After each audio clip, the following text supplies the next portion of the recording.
Welcome to our Harmonyus podcast series. My name is Michael Francis Lott, and I am here with author Peter Wells, who is the author of the book Notes from the West Pole. And today we're going to be diving into his piece called Make the Divided Thing Whole. What's the message? Make the divided thing whole. What thing? The social order? The government? The belief system? The self? We've been bamboozled and brainwashed. We've been divided and conquered. We've been enslaved by an illusion, by a false idea. The self is whole, has always been whole, even as we thought it divided. The division is a ruse, a ploy, a deception. The division is a pretense. So what does this mean? Making the divided thing whole begins within. An acceptance of the whole self heals the division. And healing the division is the work of the soul. The whole self accepts the primacy of the soul and the inclusion of both the conscious and the unconscious intelligence of the whole being. The soul is the indivisible one. The soul uses the whole brain. Occasionally, when the chattering mind is quiet for a timeless time, the soul can emerge into consciousness, and the whole human being is awake and available. Soul consciousness is our natural state. The awakening from our learned, worded consciousness is also known as enlightenment. Once you've seen Paris, you can't unsee it. Having turned on, we tuned in, and then we dropped out. Now we begin again, and we begin within ourselves. This self must deal with the society in this world. And human society is a police state. Okay, I'm free, but that freedom is subject to a ruling power armed and ready for battle. How does the free person deal with a police state and all the imposed limitations to our freedom? First and foremost, this is the way things are. This is our condition. The human person is organized into positions of conflict. Each of us has been born into organized human conflict. So my quest has been to distance myself from the hostilities and create a way of life that works for me and provides for my family without harming anyone. I've adapted to the ruler and the powers that be on my own terms while respecting the person behind the uniform or in the office. We're all here together, and we need to devise a way of life that is not self-destructive, that is not divided against itself. The old ship of state that brought us here is running aground. The crew is divided, and the leaders are oblivious to the old ship's condition as they fight for the helm. We watch from afar, preparing to build a transitional vessel, a ferry to a fresh start. The change is within. The worldview changes from within after a cleansing of the conditioned mind. Can the ship of state be saved? Or do we build a new vessel? Both, perhaps. The first step in saving the ship is to make the divided thing whole. The person at the helm has the responsibility of the whole ship and everyone on it. A divided president fighting for control will project opposition ad nauseum, cannot possibly serve the whole population, cannot lead the whole crew, cannot save the ship. The presidency must be made whole beyond party politics if the ship is to be saved. Secondly, the purpose of the Supreme Court requires clarification. That purpose is not to achieve a majority.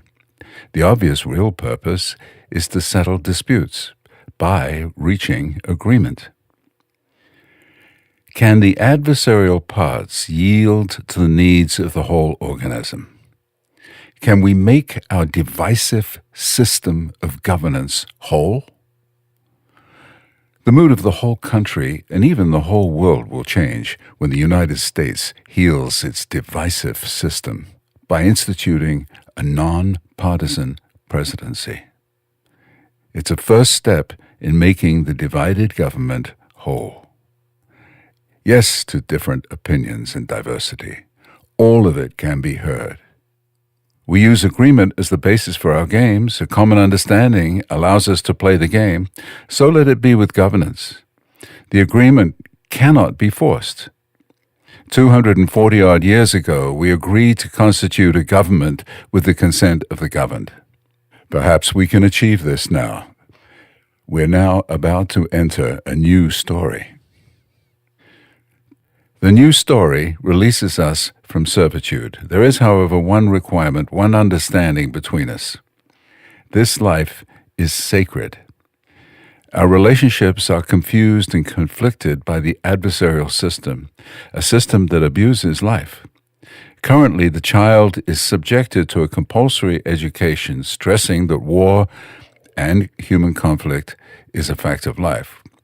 What would happen if the child were taught that within him and her there is an intelligent spirit living this life, and this spirit is a consciousness coming from the source?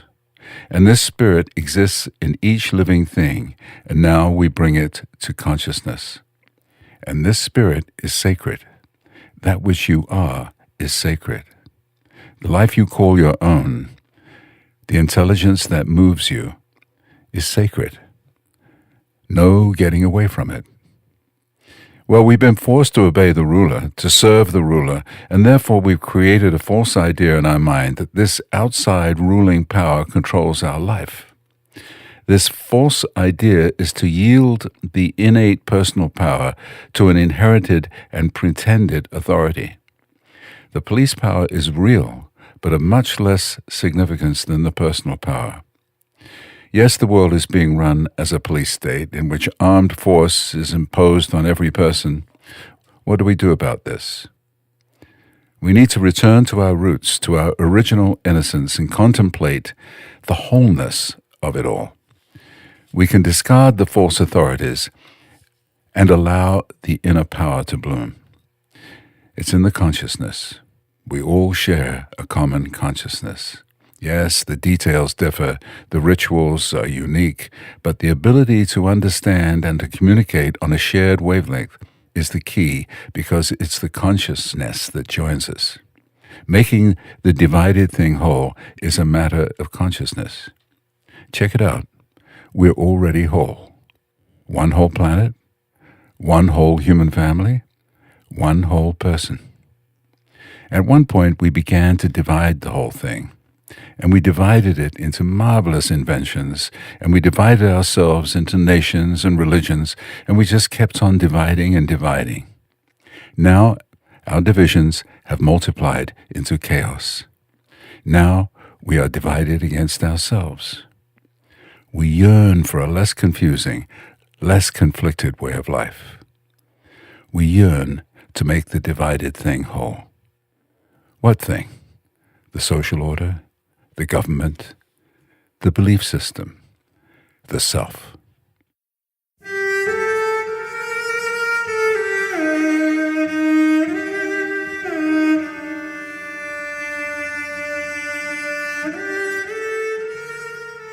So would you mind going into this a little bit? Right, absolutely. Of course, at this moment, we're experiencing a completely divided government in the United States, also in England, probably all around the world. And so how then are we to change this situation? That's the question.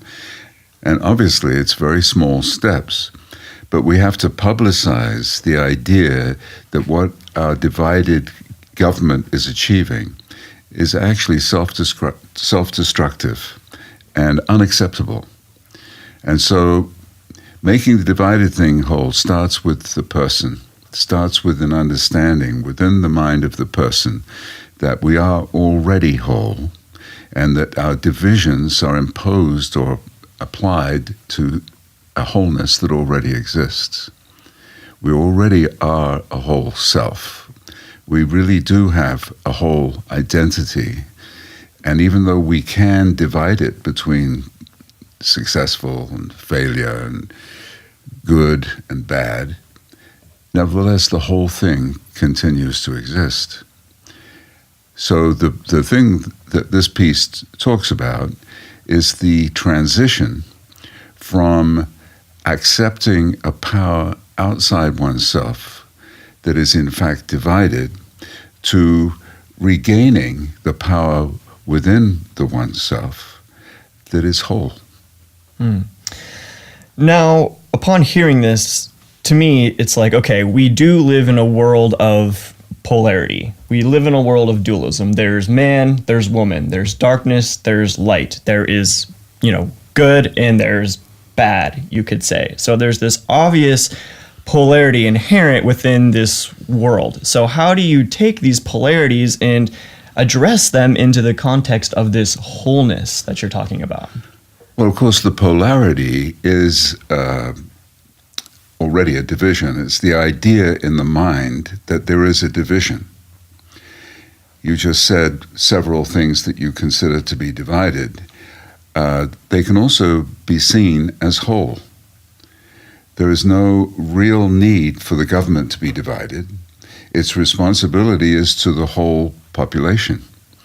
Likewise, if we're going to make judgments about anything, we're much better off looking at it as a whole than saying, oh, that's good, and that's evil, that's successful, that's a failure, even though we have been educated according to those values. And also, of course, our mind keeps on running with that stuff. That stuff has been taught and drilled into us, and we've been told to obey the rules that keep us divided. So we have to unmake ourselves, our divided self, and accept ourselves as a whole. If we accept ourselves as a whole, then we have a chance of beginning a new civilization. Now, how do we actually go through that process of being whole or embodying our wholeness? What does that process look like? Well, the process is that we are, we are already whole. It's not, the division has been laid on the wholeness, and we've been paying attention to the division more than we have to the wholeness. So the division is actually a pretense. It's not actual. I'm sitting here as a whole, and we can divide it any way we like. Or the planet is whole, or the U.S. government is whole, but it operates by being divided and divisive. So we have to bring wholeness back into fashion. I want to say this one thing. Wholeness, the word whole has so many connections to us, so many different meanings, whether it's whole, wholeness, healthy, heal, and holy. Holy is the pronunciation of the word whole in Middle English. They sounded the E. So the holiness, the wholeness is the same thing. Oh, I love that. It's so beautiful. So in taking this understanding, at least what I'm hearing, the first step to this process is just accepting this inherent wholeness that we are. So once we do this, what does that look like in the context of our relationships in our everyday life? Or even like you were talking about the government. The government has all these divisions, Democrat, Republican. How do we take those teachings and integrate them into our lives? Well, we have to do this one person at a time. I think the key thing is understanding the distinction between that part of us, which is making decisions and divisions and choices.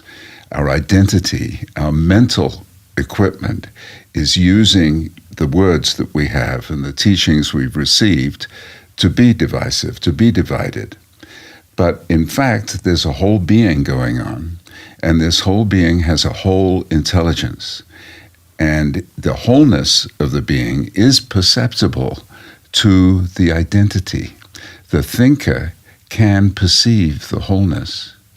And once the thinker perceives the wholeness, then the division becomes absurd. It isn't needed. It's needed to play the game. I mean, if we're going to play football, we need two teams. And that division happens by agreement. It isn't a real dualism.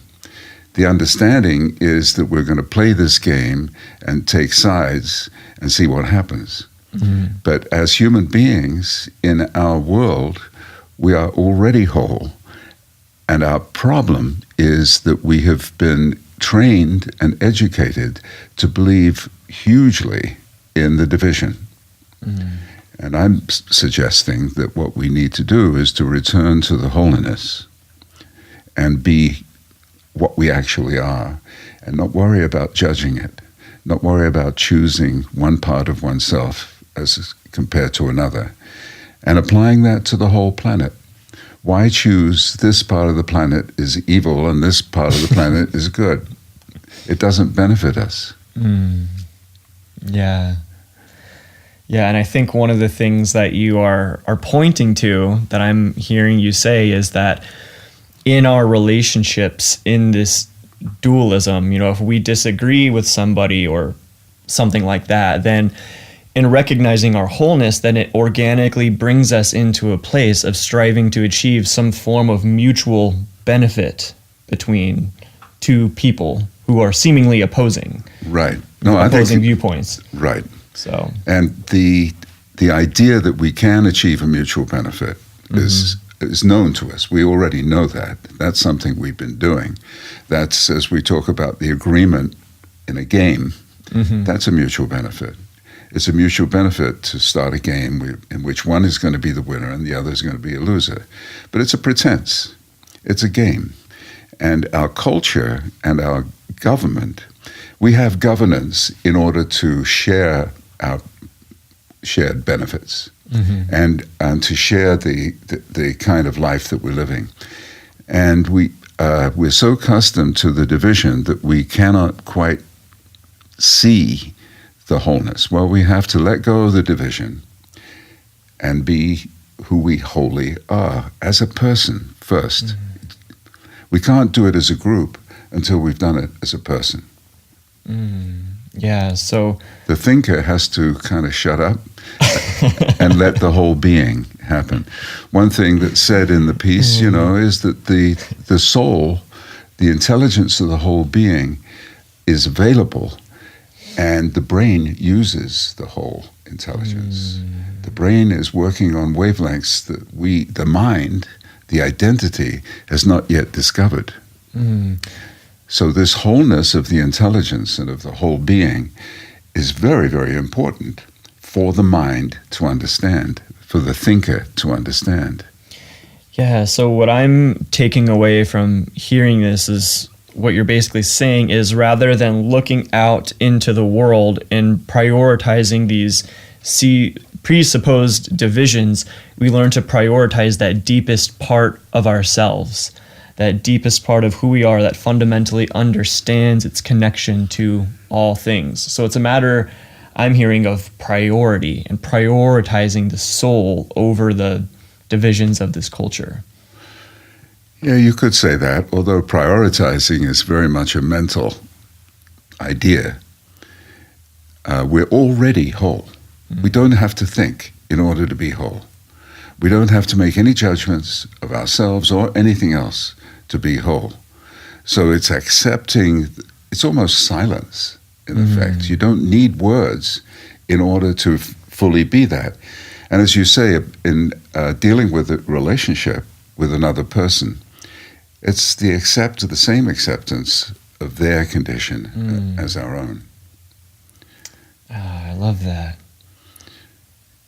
Yeah, there's this kind of acceptance as the other, as yourself, basically. As the self, as the same self that they're working on. The same identity that they're thinking about. That's beautiful. The same stuff that they've been taught and trained to do. We were talking about the inward journey.